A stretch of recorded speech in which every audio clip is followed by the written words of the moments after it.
Okay class, कुछ students waiting room में हैं. Let them join the meeting so that we can continue.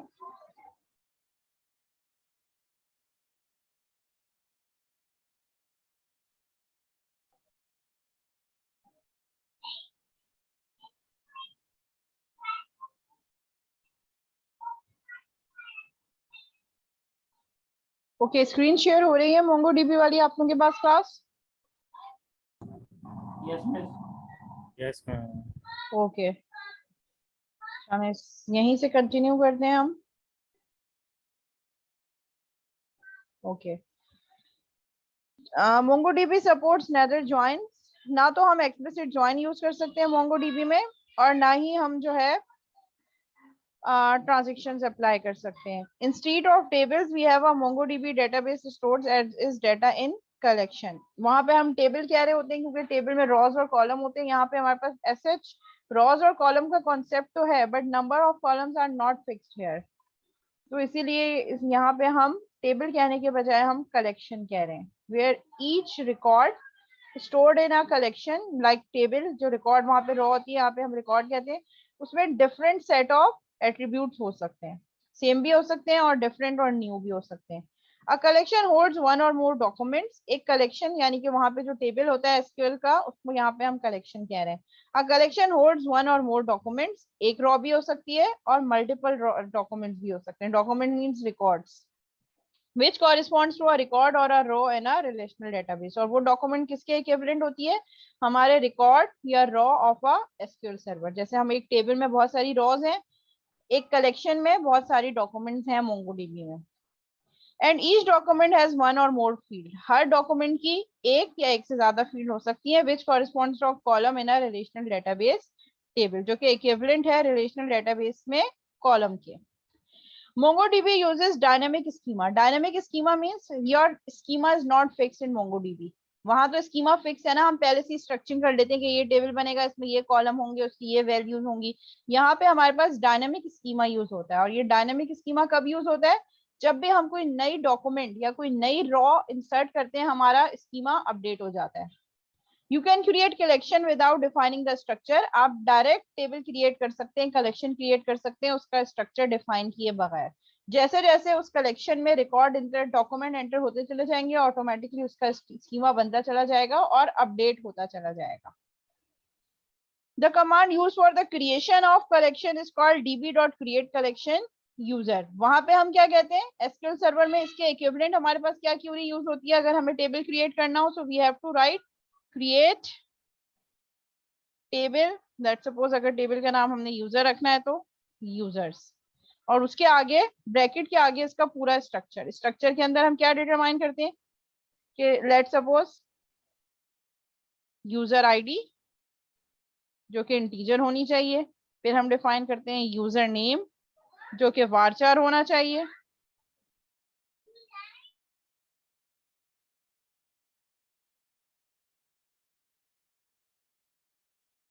ठीक है, तो यहाँ पे हम एट्रीब्यूट भी डिफाइन करते हैं. It means fix schema. Table define करते वक्त ही हमने एट्रीब्यूट्स भी डिफाइन कर दिए. लेकिन मोंगोडीबी में ऐसा नहीं होता. मोंगोडीबी में आपको सिर्फ db.createCollection यूजर, आपने एक टेबल क्रिएट कर दिया. अब जब जब आप इसमें रिकॉर्ड इंसर्ट करते चले जाएंगे, डॉक्यूमेंट क्रिएट करते चले जाएंगे, ऑटोमेटिकली आपके पास क्या होगा? आपके पास उसमें कॉलम्स ऐड होते चले जाएंगे. ठीक है, so following are some DDL and DML statements in MongoDB to create table. अगर आपने टेबल क्रिएट करना है तो टेबल क्रिएट करने के लिए you will use that statement. MongoDB में db.createCollection name of the table. Equivalent SQL, अगर उसके इक्विवेलेंट एसक्यूएल की क्यूरी देखें हम, create table user, user ID varchar, name varchar, age number. आगे हमें डाटा टाइप कॉलम नेम और उसकी डाटा टाइप डिक्लेयर करनी पड़ेगी. MongoDB में ऐसा कुछ भी नहीं होता. Just db.createCollection and name of collection double quote के अंदर जस्ट. आगे मूव करते हैं. नेक्स्ट है हमारे पास एग्जैक्टली ब्रैकेट में आपके पास टेबल का नाम आएगा. ये हमारे पास table name db.createCollection. Create collection की कमांड यूज होती है और उस क्रिएट कलेक्शन के अंदर जो हम डबल कोट में आर्ग्यूमेंट दे रहे हैं, that is the name of collection, name of the table. To insert value into tables, अगर हमने वैल्यू इंसर्ट करनी है, टेबल कलेक्शन क्रिएट कर लिया, अब उस कलेक्शन में हम वैल्यू इंसर्ट कर रहे हैं। db डॉट यूजर, अब यहाँ पे डेटाबेस db की command dot user, name of that collection, name of that collection जो हमने क्रिएट किया, हमने क्या कलेक्शन के लिए क्रिएट किया यहाँ पे, यूजर्स। अब यूजर में मुझे कोई रिकॉर्ड इंसर्ट करना है, एक डॉक्यूमेंट ऐड करनी है, तो I will use db dot users dot insert. Insert की कमांड क्या कर रही है, वैल्यू, जैसे वहां पे insert into table values, insert into table values this, इसके इक्विवेलेंट मोंगोडीबी में हम कैसे राइट करेंगे, db dot users dot insert round bracket, और राउंड ब्रैकेट के अंदर कर्ली ब्रैकेट्स के अंदर जो जो कॉलम नेम आप देंगे, लेकिन इसमें एक ये ड्रॉबैक है कि हर दफा डॉक्यूमेंट इंसर्ट करते वक्त आपको कॉलम का नाम भी देना पड़ेगा, और जरूरी नहीं है कि कॉलम का नेम हमेशा सेम हो सकता है सेम डेटाबेस में अगर आप एक और वैल्यू में इंसर्ट करना चाहो, लेट्स सपोज एक मैंने ये वैल्यू इंसर्ट कर दी, यूजर आईडी ABC33 हो, नेम सायाली और एज 22, ये रिकॉर्ड इंसर्ट हो गया। अब इसी सेम डेटाबेस में मैं एक और रो इंसर्ट करने जा रही हूँ, so I can use db dot users dot insert command round bracket, और इसके अंदर मैंने कॉलम दे दिया, लेट सपोज मैं कह रही हूँ नेम ऑफ यूजर इज, किस तरीके से डिफाइन करेंगे, विद सिंगल कोट, और आगे मैंने वैल्यू दे दी फिजा, और मैंने इसको एग्जीक्यूट कर दिया। तो ये इसी टाइम पे इसी यूजर की कलेक्शन में एक और रिकॉर्ड इंसर्ट कर देगा जिसमें सिर्फ एक ही कॉलम होगा फिजा। फिर मैंने इसी डेटाबेस में मैं एक और रिकॉर्ड इंसर्ट करना चाह रही हूँ, लेट सपोज मैंने यहाँ पे स्टेटमेंट दी db dot users dot insert, और यहाँ पे इंसर्ट पे मैंने क्या स्पेसिफाई कर दिया, नेम इज अली, कॉमा, अब एक और कॉलम की वैल्यू दे रही हूँ age 32, comma, date of birth, या चले हम कर देते हैं हाइट, हाइट हमारे पास क्या हो गई, अगर नंबर में हमने किया है तो 5.6 लेट सपोज, और मैंने यहाँ पे अब ये जो रिकॉर्ड इंसर्ट हुआ है इसमें 3 कॉलम्स हैं, तो हर दफा जब हम कॉलम इंसर्ट करेंगे, हो सकता है कि कॉलम जो ऑलरेडी हो आप यूज, क्योंकि नेम तो सब में कॉमन है, नेम तो सब में है, अब आगे आप कॉलम्स को इंक्रीज या डिक्रीज कर सकते हैं, इट्स अप टू यू। हर आने वाली कलेक्शन दूसरे से डिफरेंट भी हो सकती है और कुछ कॉलम सेम भी हो सकते हैं, तो ये एक ही टेबल में सारी इंसर्शन हो जाएंगी।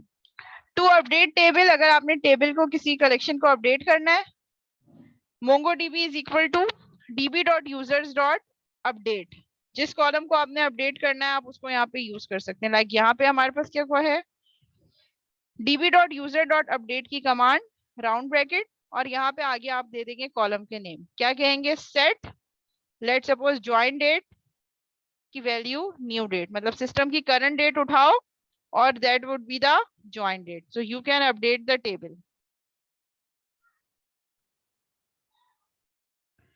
अगर हमें किसी कॉलम को टेबल से ड्रॉप करना है, db user dot update unset join date new date, ये जो हमने न्यू डेट वाला कॉलम दिया है इसको रिमूव कर दो। मल्टी ट्रू मींस अगर मल्टीपल वैल्यूज हैं तो उन सबको अपडेट कर दो, मतलब एक से ज्यादा कलेक्शन में अगर ये वैल्यू है, ज्वाइन डेट के कॉलम है कहीं, तो उसकी वैल्यू क्या सेट कर दो, न्यू डेट। अगर मुझे कोई पर्टिकुलर कॉलम डिलीट करना है तो db users dot update unset, command कौन सी यूज होगी, अनसेट, कौन से कॉलम को रिमूव करना है, ज्वाइन डेट, और multi is equal to true, यानी कि अगर मेरे इस यूजर के कलेक्शन में एक से ज्यादा डॉक्यूमेंट ऐसी हैं जिसमें ज्वाइन डेट वाला कॉलम है तो उसको जाके रिमूव कर दो, अनसेट कर दो। कॉलम ऐड करने के लिए सेट और कॉलम रिमूव करने के लिए unset.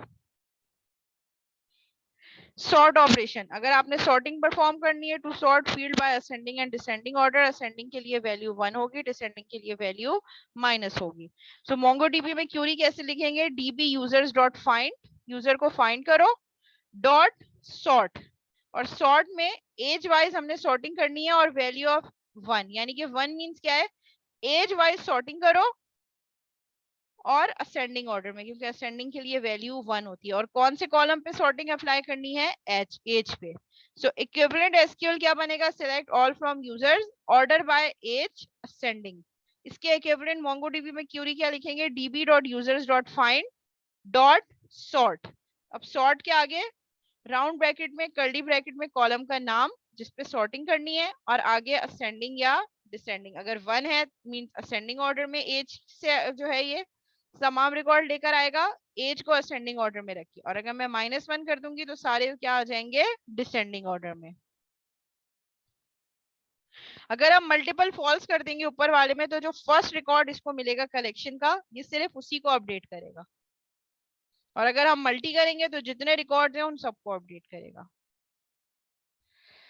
Question number 7, to use count function. जैसे हम डेटाबेस में एसक्यूएल सर्वर में काउंट यूज करते हैं, यहाँ पे भी हम काउंट का फंक्शन यूज कर सकते हैं। कैसे करेंगे, db.users.count, सिंपल काउंट अप्लाई करेंगे, जितनी भी कलेक्शंस होंगी, जितने भी रिकॉर्ड्स होंगे उन सबको काउंट करके बता देगा। To find out distinct column value, जैसे वहां पे हम सिलेक्ट डिस्टिंक्ट, अगर एक ही कलेक्शन में बहुत सारी वैल्यूज हैं तो हम उसको क्या कर सकते हैं, डिस्टिंक्ट वैल्यू में डिटरमाइन कर सकते हैं, लाइक db.users.distinct। और किस कॉलम की वैल्यू को डिस्टिंक्ट करना है, एज। लेट सपोज अगर एक एज के 5 लोग होंगे तो उसको एक वैल्यू यूनिक रिकॉर्ड दिखाएगा 1। टू डिलीट रॉ, अगर आपने कोई रॉ डिलीट करनी है, db.users.remove स्टेटस डी, वो यूजर्स, उन यूजर्स को रिमूव कर दो जिनमें स्टेटस के कॉलम की वैल्यू डी है। तो आप यहाँ पे कॉलम का नाम देंगे और यहाँ पे वैल्यू डी देंगे। इसके इक्विवेलेंट अगर मैं एसक्यूएल की क्यूरी राइट डाउन करूं तो वो कैसे बनेगी, डिलीट वाली, delete from users where value of status is equal to D.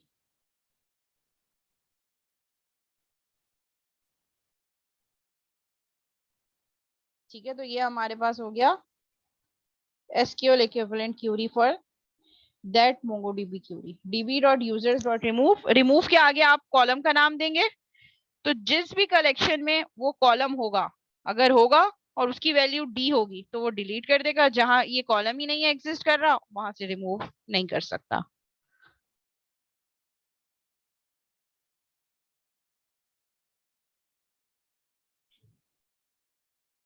Okay, 2 people are in waiting room।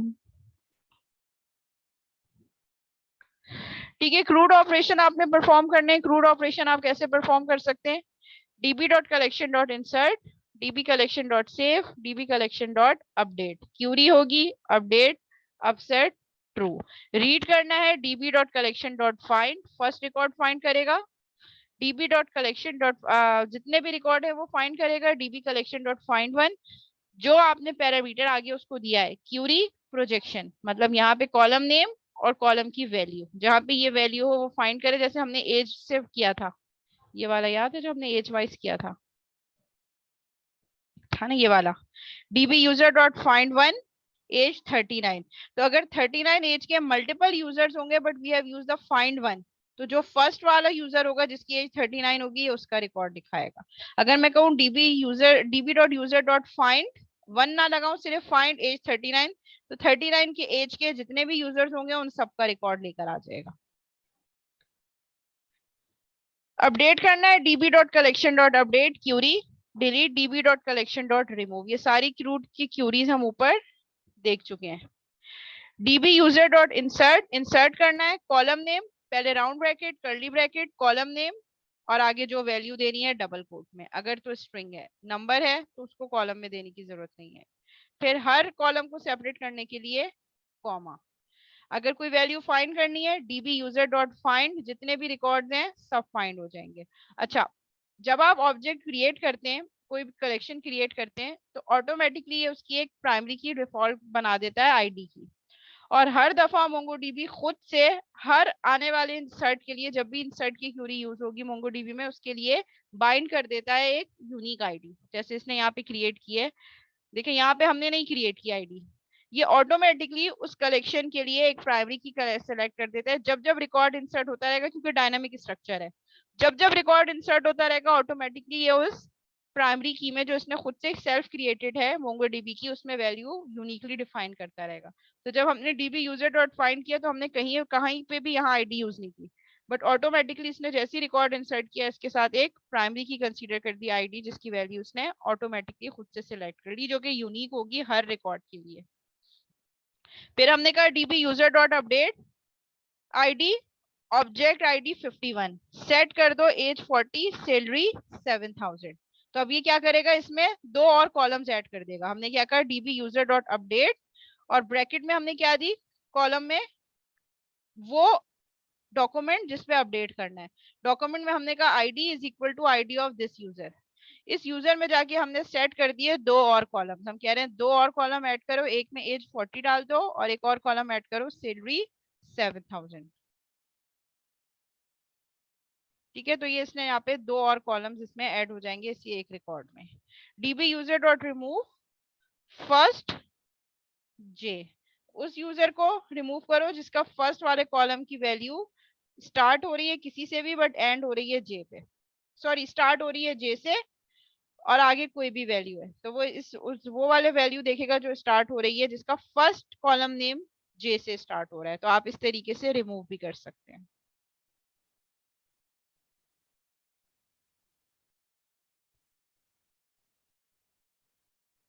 Ji class, यहां तक कोई सवाल? अच्छा, इसको हम यहीं तक रखते हैं। इसमें एक मैं छोटा सा टास्क आपको दे रही हूँ, वो छोटा सा टास्क है आपका, जो कि हो सकता है कि नेक्स्ट क्लास में हमें हमने क्विज भी लेना है ना, तो हो सकता है आपका क्विज उसी से रिलेटेड हो। वो मैं चैट में लिख के भेज देती हूँ, एक छोटा सा टास्क है। आपने क्या करना है, आपने कोई भी एसक्यूएल की डीडीएल एंड डीएमएल स्टेटमेंट जो हमने असाइनमेंट में यूज किए हैं, असाइनमेंट 2 में शायद मैंने कुछ स्टेटमेंट्स आपको दिए हैं ना, वो उसी को आपने कोई एसक्यूएल की डीडीएल और डीएमएल स्टेटमेंट्स उठानी है और उसके respective SQL DDL and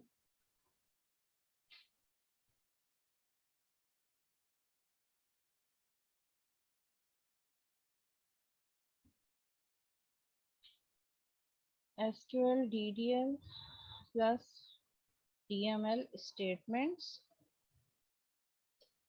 plus उसके इक्विवेलेंट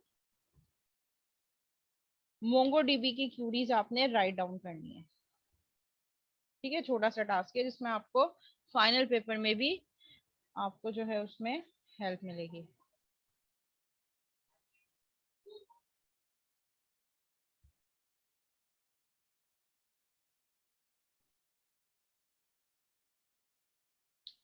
ठीक है, ये आपका छोटा सा टास्क है और आपने इस टास्क के साथ एक और चीज भी ऐड है, how to embed our document in MongoDB. ठीक है, क्योंकि थोड़ी देर पहले हमने पढ़ा था कि हम एक्सक्लूसिवली ज्वाइन अप्लाई नहीं कर सकते मोंगोडीबी में। तो आप क्या करेंगे, हम एम्बेड करते हैं एक रॉ के अंदर दूसरी रॉ को, एक डॉक्यूमेंट के अंदर दूसरी डॉक्यूमेंट को। तो उसके लिए लुकअप और एग्रीगेट का मेथड यूज होता है। तो इसको आपने थोड़ी सी रिसर्च करके पढ़ के आना है। अब हमारी जो कमिंग क्लास होगी नेक्स्ट वीक में फिजिकल, उसमें मैं इससे रिलेटेड आपसे क्विज लूंगी। ठीक है, SQL DDL and DML statements कुछ लिखनी है आपने, जैसे यहाँ पे स्लाइड में भी गिवन है। ठीक है, ये तो एक दो है ना, आपने इससे रिलेटेड कोई 3-4 स्टेटमेंट, जैसे इंसर्ट करने की स्टेटमेंट हो गई, सॉर्टिंग की हो गई, सिलेक्शन की हो गई, काउंट फंक्शन हो गया, डिस्टिंक्ट वैल्यूज निकाल दी, डिलीट करना है, अपडेट करना है, इंसर्ट करना है, ठीक है, ड्रॉप करना है कॉलम। इस तरीके के आपने कुछ एसक्यूएल की क्यूरीज, जैसे यहाँ पे लिखा हुआ भी है एसक्यूएल की क्यूरीज और उससे रिलेटेड मोंगोडीबी की क्यूरीज, फिर एसक्यूएल की एक और क्यूरी, फिर उससे रिलेटेड मोंगोडीबी की क्यूरी। और एंड में आपने ये करना है कि आपने जो है दूसरा काम ये करना है कि एम्बेड कैसे करना है, मतलब ज्वाइंस हम इनडायरेक्टली कैसे अप्लाई कर सकते हैं मोंगोडीबी पे, ये काम आपने करना है। और असाइनमेंट 3 को जो स्टूडेंट को समझ नहीं आया, असाइनमेंट 3 में आपने ये करना है कि जो आपने अपना प्रोजेक्ट बना लिया है, जो आप मुझे इवेलुएट करवाएंगे कमिंग मंडे को इंशाल्लाह होपफुली, तो उस प्रोजेक्ट में आपने डिफरेंट ऑपरेशंस यूज किए होंगे। वो डिफरेंट ऑपरेशंस आपके पास कौन से हो सकते हैं, लेट्स सपोज मैंने आपको जो बताया था, you should use, you have to use stored procedures, functions, joins, group by and having, similarly, और क्या पढ़ा था हमने, सब क्यूरीज,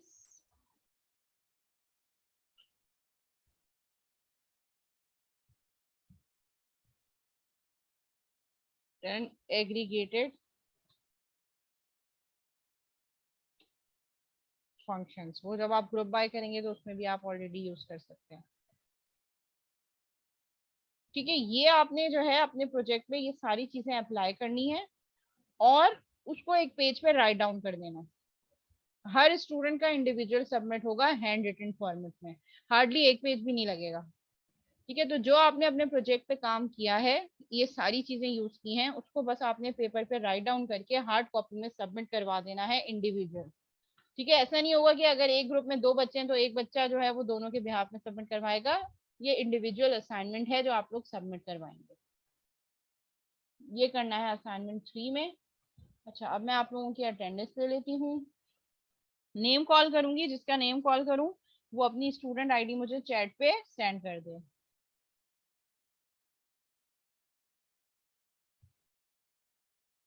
अच्छा, पहले जो हमारे पास क्लास आईडी है 109964, 109964 की जो आईडी है उनकी मैं अटेंडेंस पहले कॉल कर रही हूँ। ठीक है, जिस जिसका नेम कॉल करती रहूं वो काइंडली अपनी अटेंडेंस यहाँ चैट पे सेंड कर दें।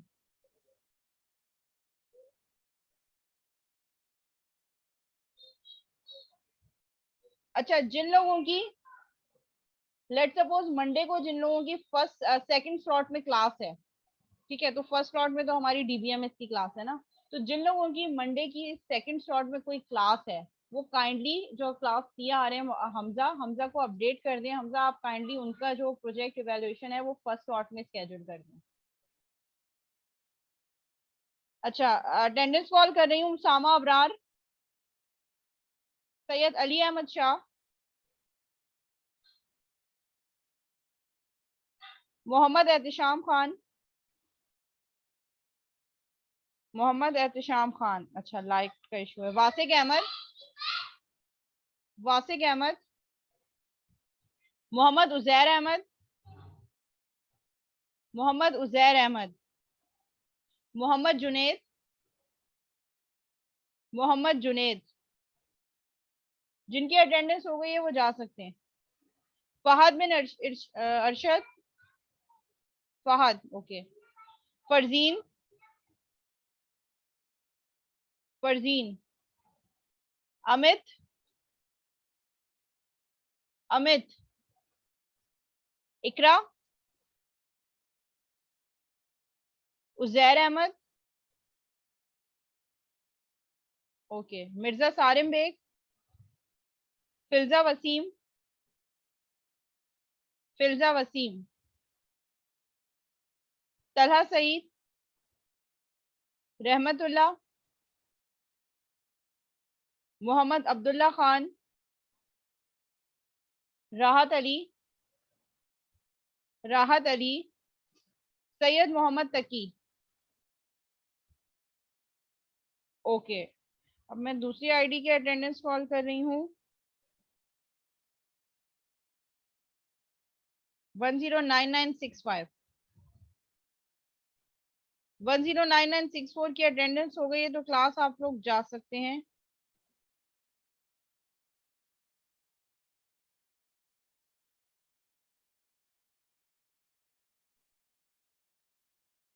ओके, अब्दुल्ला हरीस,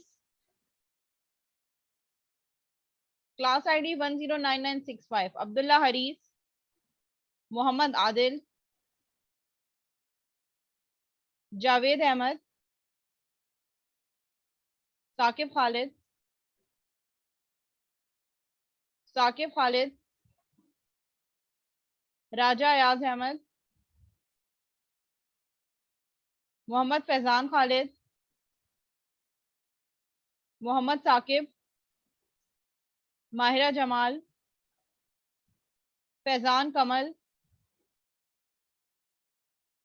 फैजान कमल, सैफुल्ला शकील, मोहम्मद बिलाल, उमर जफर, उमर जफर, हफ्सा मुश्ताक, शाजर खान, अम्मार फहीम, सैयद मोहम्मद जफर, हमजा खान, शोएब दाऊद,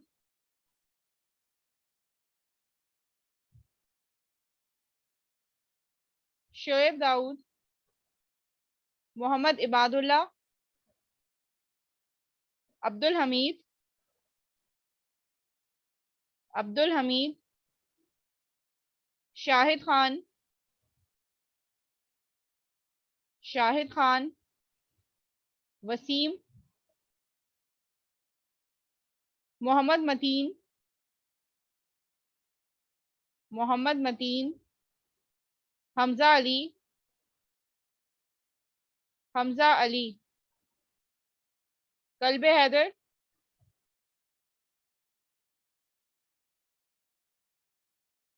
कल्बे हैदर, साद,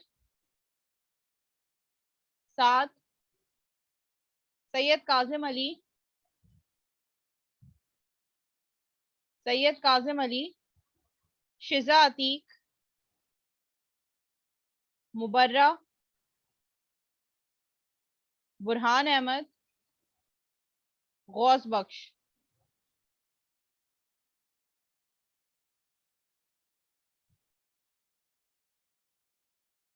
okay okay class, wind up करते हैं अपनी क्लास।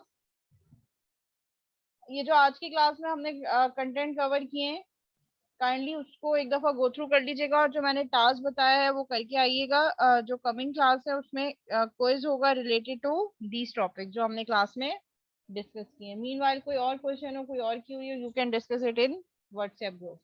टिल देन, अल्लाह हाफिज।